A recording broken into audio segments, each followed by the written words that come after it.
By the way, Haley, I'm live again. You are? Yep. Unfortunately, during the search of the suspect's vehicle, this officer wore his high-vis jacket over the body camera. We will have to take his word when he mentions what he finds. Most likely going to be 20. Oh yeah, there's. I haven't dug too far in there. Oh. Little baggie, looks like it's probably fentanyl. 28 years old. 29.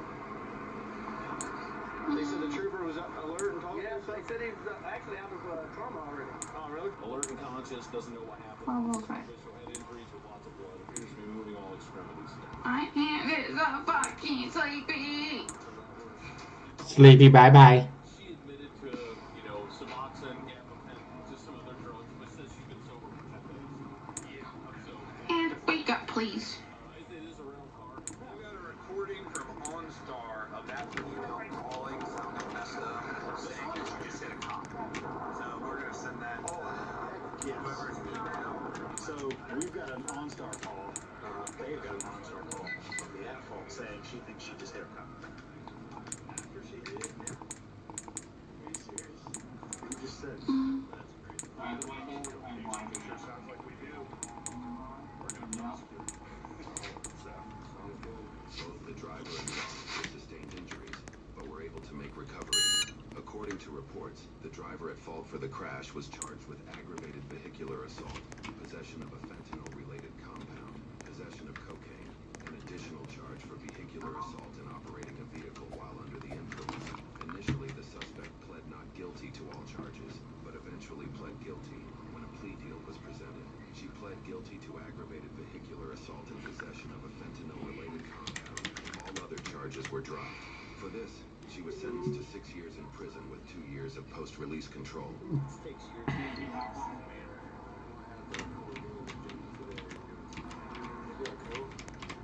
Attention passengers, final boarding call for flight 8621 to New York City. Remaining passengers should proceed to gate 1 immediately. See, if you were fatter like me, you'd have some meat on your bone. New York City, LBJ.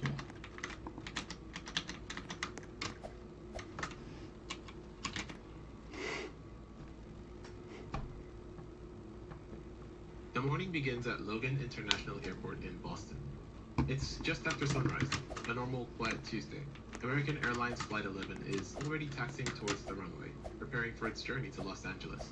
At this point, no one on the ground, no controller in the tower. Ladies and gentlemen, we are now ready to begin boarding flight 8560 to Santorini.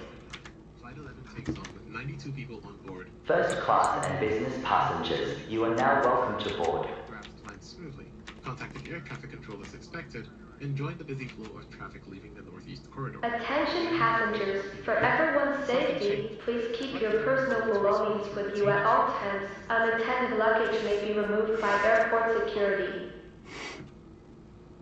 American 11, if you're here, Boston Center, identify. Controllers tried again, but the aircraft remained silent. American 11, if you're here, Boston Center, identify, please, or acknowledge. Pilots do miss radio calls from time to time, but this silence felt different. This is Boston. I tried American 20 last night with an account. People not respond to me now. Gate 4 immediately. Right. Yeah, I tried them 20 We are now boarding passengers seated in economy. 29. 5 minutes later, at 8:19 a.m., the first unmistakable confirmation of trouble came from inside the plane. Flight attendant Betty Ong, speaking with remarkable calm, reached American Airlines operations from a seatback phone.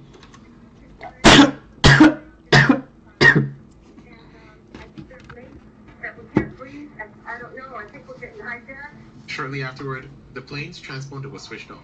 The identifying data that normally shows altitude and flight number vanished from radar screens, leaving controllers with only a raw, unlabeled return drifting southwest. As they tried to track the ghost-like blip, an unexpected voice suddenly broke through the radio at 8:24 a.m. Attention passengers, final boarding call for flight 524 to Tahiti. Remaining passengers should proceed to gate 5 immediately. It was not a pilot. A hijacker had accidentally transmitted a message meant for the cabin. This was Mohammed Atta, who later turned out to be the ringleader of the attacks. With Betty Ong's call ongoing, which lasted for about 25 minutes, the evidence was now undeniable. American Airlines Flight 11 was in the hands of hijackers. And in the minutes that followed, the entire U.S. airspace system would begin facing decisions and events unlike anything it had ever experienced. By 8:25 a.m., Boston Center had gathered enough evidence to alert the wider aviation system.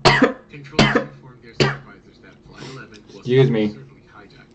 They attempted once more to reach the cockpit, calling repeatedly, hoping for any response at all.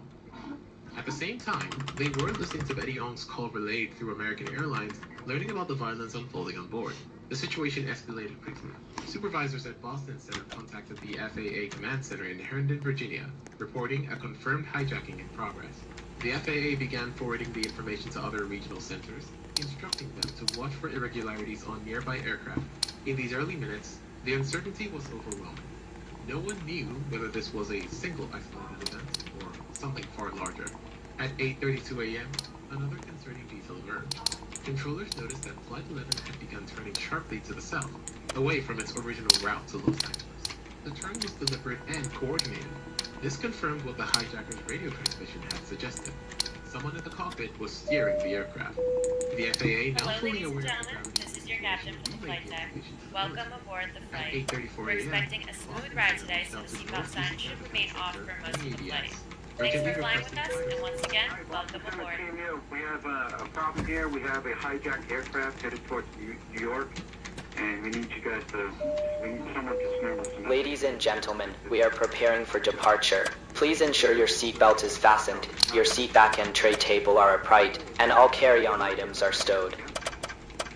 Inside the NEADS Command Center, the call from Boston Center set off an immediate reaction. Controllers at NEADS moved quickly, ordering F-15 fighter jets at Otis Air National Guard Base in Massachusetts to prepare for launch. But despite the urgency, the military faced a major problem. No one knew exactly where Flight 11 was. With the transponder off, radar data was limited and inconsistent. Controllers struggled to pinpoint its precise location. While they attempted to make sense of the fading blip, the fighters waited for final authorization to take off. At 8:46 a.m., the F-15s were moments from launch. But just before they lifted into the air, the unthinkable happened. Flight 11, invisible to most radar and unresponsive for over 30 minutes, descended rapidly over Manhattan at a terrific speed of 590 miles per hour and crashed into the North Tower of the World Trade Center. We're looking at the World Trade Center. We understand that a plane has crashed into the World Trade Center. We don't know anything more than that. We don't know if it was a commercial aircraft. We don't know if it was a private aircraft. We have no idea how many were on board or what the extent of the injuries are right now. For a brief moment, no one understood what they were seeing. Reports varied wildly. A small plane, an accident, a navigation error. But for the FAA and the military, the truth was immediate and unmistakable. The hijacked Flight 11 had reached its destination, and the morning was only beginning. As the first F-15 scrambled toward Flight 11, the nation's attention was still focused on the chaotic airspace over New York. Then at 8:42 a.m., a second aircraft, United Airlines Flight 175, which had also departed Logan Airport at 8:14 a.m., became unresponsive.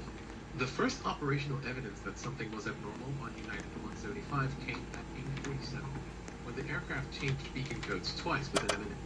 At 8:51, Flight 175 had deviated sharply from its assigned route, climbing and turning its ways that made it immediately suspicious to Boston Center and FAA supervisors. The confirmation of a second hijacking intensified the urgency. NEADS, already scrambling fighters toward Flight 11's last known position, now had to deal with another rogue aircraft heading straight for Manhattan. Fighter jets were dispatched to intercept the hijacked Flight 175, but critical delays occurred because the aircraft was not transmitting its location via transponder, making it difficult to pinpoint on radar and track in real time. Controllers had to watch helplessly as the aircraft closed in on its target. At 9:03 a.m., Flight 175, with 65 people on board, slammed into the South Tower of the World Trade Center, confirming the unimaginable reality. The United States was under simultaneous aerial attack, and the crisis gripping the first flight had just multiplied.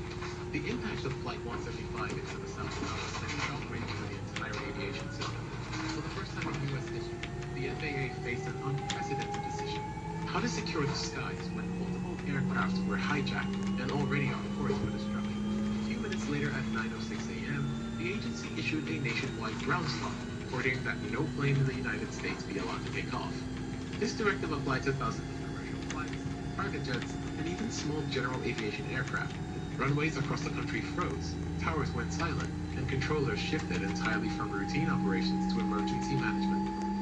While the nation struggled to comprehend the attacks unfolding, an aircraft, American Airlines Flight 77, carrying 64 people, was already in trouble.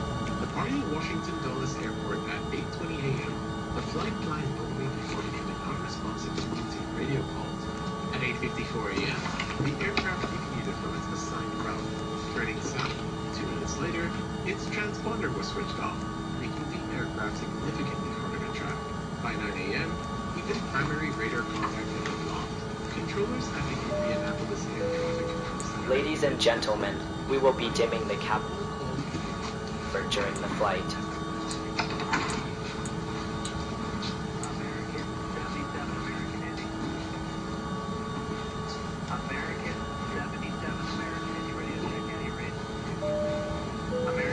Flight attendants, please be seated for takeoff. Oh my god, people. Hijacking, and therefore did not notify the FAA. How long does your radio have to be there, people?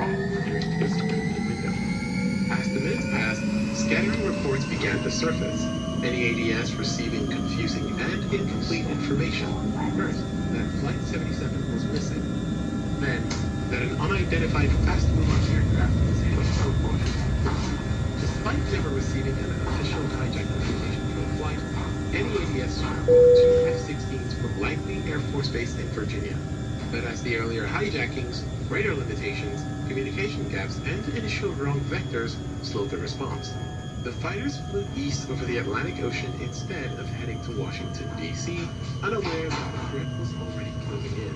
At 9:37 a.m., American Airlines Flight 77 crashed into the Pentagon, confirming that the attack were... This is your captain from the flight deck. We have reached our cruising altitude. America's Flight airspace attendants should is start their battlefield. in-flight service shortly. Hijacked Sit back, aircraft, relax, late and enjoy warnings, the flight. scrambling fighters, and emergency directives converging in ways no one had ever imagined. As the attacks unfolded, President George W. Bush welcomed Silicon Valley, visiting Booker Elementary School. He had come to promote his administration's education initiative, No Child Left Behind. TV? Plans to be into the classroom of second grade students I just at TV one. 9:46 a.m. Before entering the classroom, Bush was told that a small plane had hit the main tower of the World Trade Center. Details were unclear. Come on, dumb thing. Like a tragic accident. At 9:03 a.m., as he sat in front of the children, United Airlines Flight 175 crashed into the South Tower. Moments later, White House Chief of Staff Matthew Hart leaned down and pledged to deliver the now famous message: a second plane hit the second tower. America is under attack. At 9:34 a.m., after a brief improvised statement to the reporters, Bush left the school and entered his motorcade, heading to Sarasota Bradenton International Airport.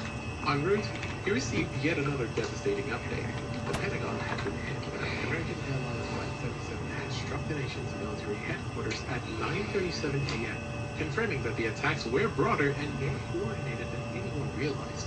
When President Bush boarded Air Force One, the original plan had been to return directly to Washington, but by the time the aircraft lifted off at 9:55 a.m., the situation had changed dramatically. The Secret Service, the President's senior advisors, and Vice President Cheney were all urging him not to fly back to the Capitol, fearing Washington itself could still be a target.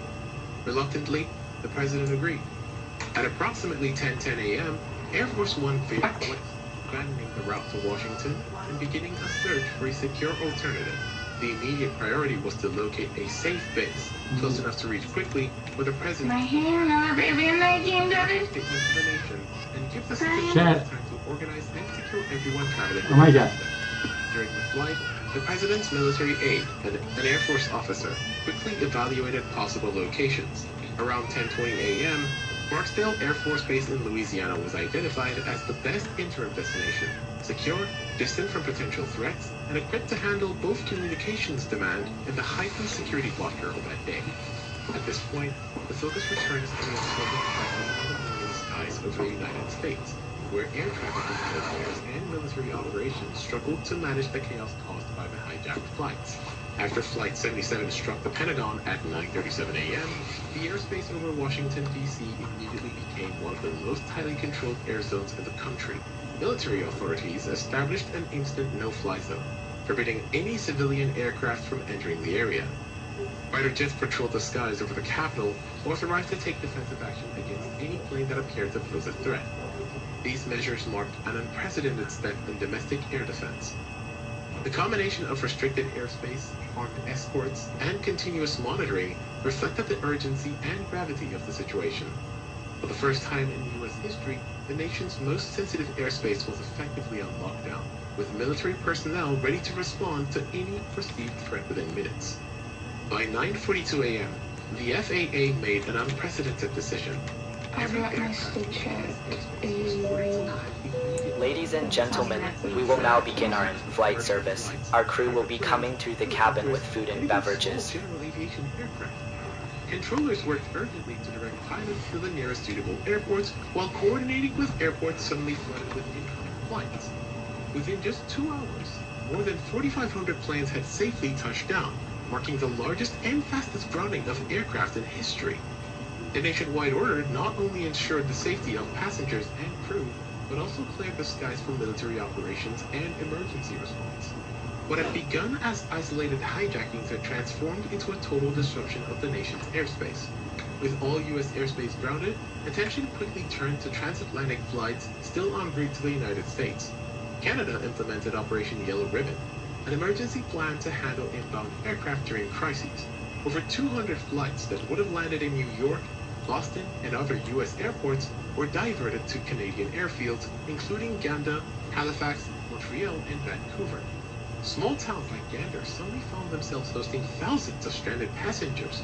Airports and communities mobilized rapidly to provide food, shelter, and care, turning remote locations into temporary hubs for international travelers. The operation highlighted the cooperation between the United States and Canada during the emergency, and it ensured that potentially vulnerable aircraft were safely on the ground. While the skies over America remained empty, Canadian airspace became a lifeline for flights caught in the unprecedented crisis. While the nation was still absorbing the attacks in New York and the Pentagon, United Airlines Flight 93 became the fourth hijacked aircraft of the morning. Departing from Newark, New Jersey at 8:42 a.m. with 44 people on board, the flight soon stopped responding to air traffic control. Passengers and crew realized what was happening and quickly organized to resist the hijackers. Meanwhile, the military scrambled two unarmed F-16 fighter jets from Andrews Air Force Base. With no missiles on board due to the short notice, their only option, if necessary, was to ram the hijacked plane to prevent further devastation. As the passengers attempted to regain control, Flight 93 crashed in a field in Pennsylvania at 10:03 a.m. Their courage likely prevented the plane from reaching its intended target, believed to be the U.S. Capitol or the White House. The events of Flight 93 demonstrated both the bravery of ordinary civilians and the extreme measures the military was prepared to take to protect the nation's most sensitive locations. Amid the chaos of the confirmed hijackings, air traffic controllers began receiving reports of numerous other suspicious aircraft. Over the course of the next hour, up to 11 potential hijackings were flagged across the country. Many were later determined to be false alarms caused by pilots clocking the wrong transponder codes, miscommunication, or minor deviations from assigned flight paths. For example, a Korean air flight inadvertently transmitted the hijack code, and a Delta flight appeared to be heading toward Washington, D.C. A private Learjet also flew unresponsive for several miles, triggering alerts. Each report forced military and FAA personnel to scramble resources, tracking planes that ultimately posed no threat. These false alarms, while not dangerous themselves, amplified the tension and confusion in the airspace, illustrating just how fragile the national aviation system was under pressure and how quickly the events of that morning had escalated beyond anyone's expectations. In the midst of widespread confusion and multiple hijack alerts, the government took an unprecedented step. Vice President Dick Cheney, operating from the Presidential Emergency Operations Center beneath the White House, authorized the military to shoot down any commercial aircraft deemed a threat to national security. This directive applied to planes that were unresponsive, deviating from flight paths, or suspected of carrying hijackers. The order underscored the extreme measures the nation was prepared to take to prevent further attacks.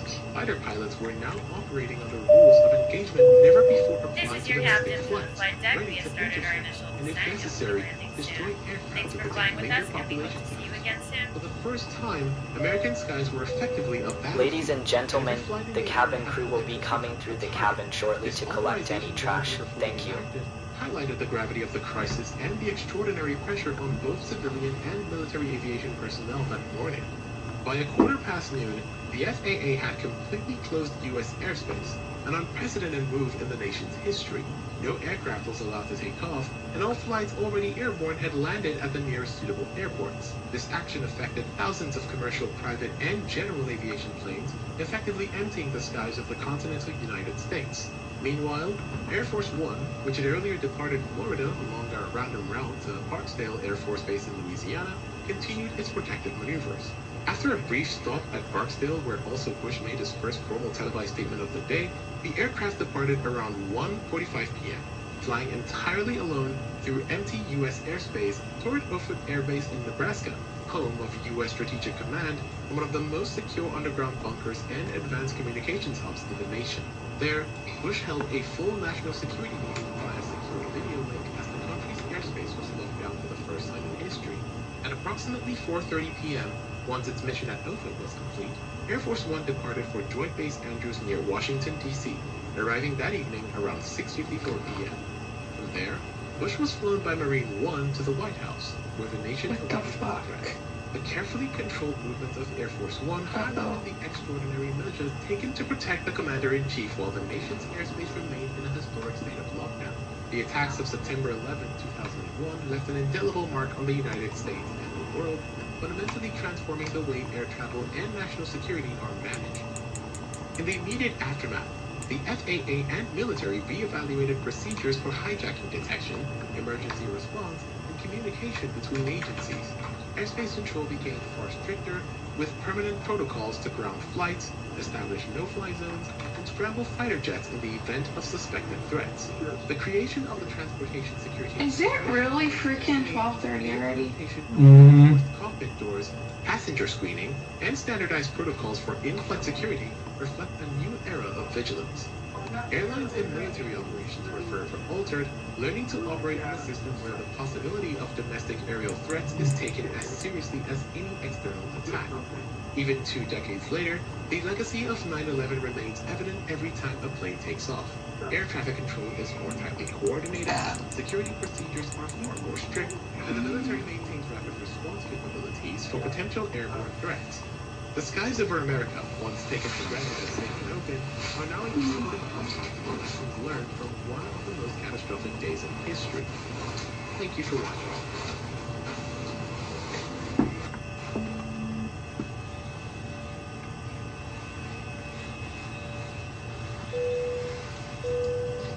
Flight attendants, please prepare the cabin for arrival.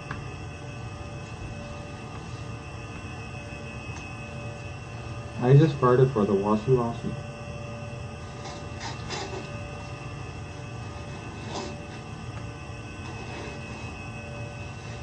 Okay.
U.S. agent. Marine and Fizz crossing the street.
As you prepare to leave the aircraft, please check around your seat and in the seat back pocket for any personal belongings.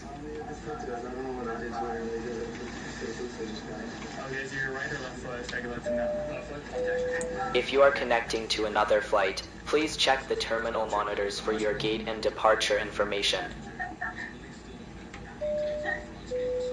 Cabin crew, disarm doors and cross-check.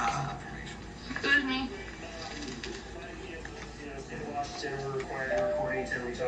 On behalf of the flight crew, thank you for flying with us today. We hope you enjoyed your flight and enjoy your stay if this is your final destination.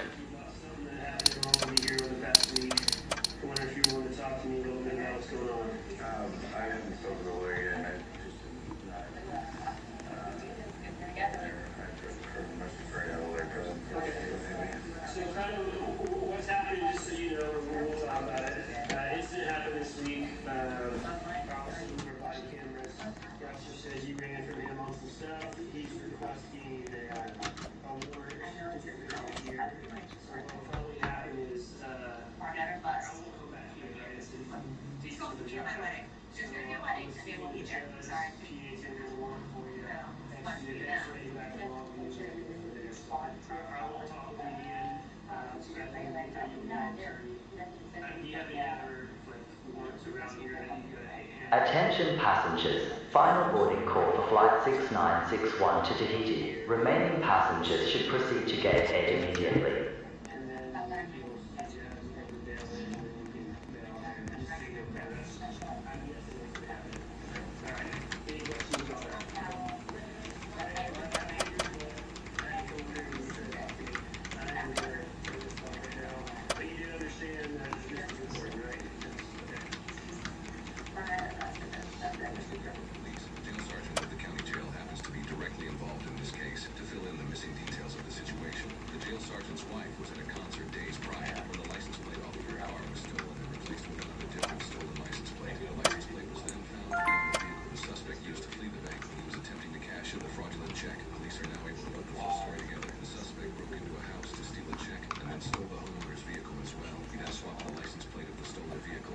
license plate off the jail sergeant's wife's car. He then drove this vehicle to the bank the day after to attempt to cash the fraudulent check-in for $3,000. Attention passengers. The check was fraudulent when the suspect signed a name that belonged to an incarcerated person.